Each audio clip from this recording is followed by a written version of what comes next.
Hello everyone, welcome back to my channel, and for today's video I will show you how to breed guppies the easy way. One of the success in breeding your guppy is to use a good and quality water in your breeding tank. Here in this breeding tank, the water here is already aged, and this water have a lot of beneficial bacteria, and as you will see, all the guppies here are happily living. The water quality in this breeding tank is very good, and I have not done water change in this breeding tank. Here in this breeding tank, the water quality is also very good. As you will notice, there are already small baby guppies in this breeding tank. This breeding tank is outdoor, and sometimes when it rains, the water starts to rise, and sometimes it overflows. I will show you the next breeding tank.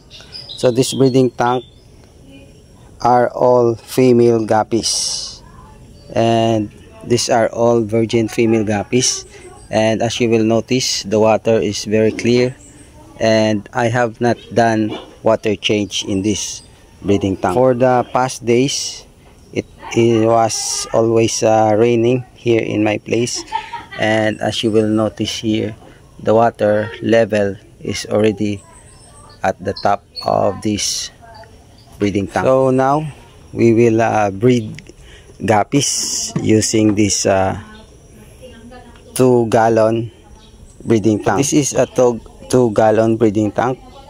This is a flower pot, okay, that I bought from the store, and this is what I am using in breeding my guppies. When you buy a flower pot just like this one, try to check, okay, that the whole cover here is intact, okay, because if this is not intact, then the water will just flow outside, because this is a flower pot. This is very good if you have a limited space, okay. You can just put this breeding tank in a small place. The water that we will be using for breeding the guppy is the water from this breeding tank. So this water is already aged and full of beneficial bacteria. So first we will wash the breeding tank with clean water, and now we will fill this with the water from this breeding tank that I have. So this is much more better water than using water from your faucet or water that you age for a week, okay. So I use this more often. I use this water more often because this water is already aged and is small, full of beneficial bacteria. So compared to aged water sometimes may cause bacteria bloom and when bacteria bloom starts, there is a chance that the guppy will die in this breeding tank. So we are done filling the breeding tank with water. Now we need an aquatic plant. So the aquatic plant that we will use in a breeding guppy is the guppy grass. Okay, you can use many kinds of aquatic plants, just like hornwort, and you can also use water lettuce. So in this breeding we will use the guppy grass. So we will fill more water because I think the water level is very low, so we need to add more water. So okay, I think the water level is already good, and here you will notice I put overflow hole.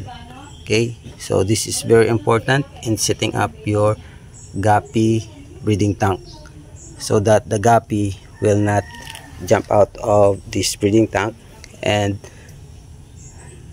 this tank will not be filled with rainwater. So the water here will just exit in this overflow hole. So we need one male and one female guppy. So we will be breeding this platinum Dumbo ear guppy, and we will select a male in this male tank that I have. So in selecting the male, you should select male with good traits, okay, with large fins and have a good coloration, just like this male. Okay, this is a platinum Dumbo ear male guppy, so we will use this for our breeding.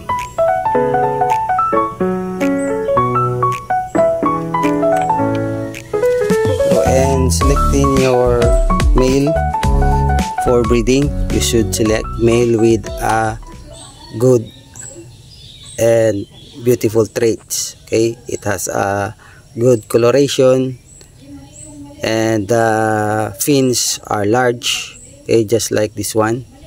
Okay, the color here is very good, and the fins are larger. So we will use this for our breeding. So now we will transfer this in this breeding tank that we have just set up. Right, so that's the platinum Dumbo ear male guppy. So we will look for a female Dumbo ear platinum. In this tank are my platinum Dumbo ear. Okay, so we will select here two females. Okay, because there's already a lot of females in this breeding tank, so we will remove some of the females. So we will add two more females. So we will be using 3 females and 1 male for our guppy breeding.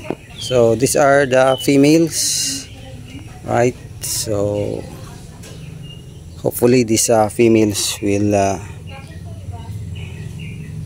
will be able to successfully breed this platinum Dumbo ear females. Now we will transfer this in the breeding tank that I have set up.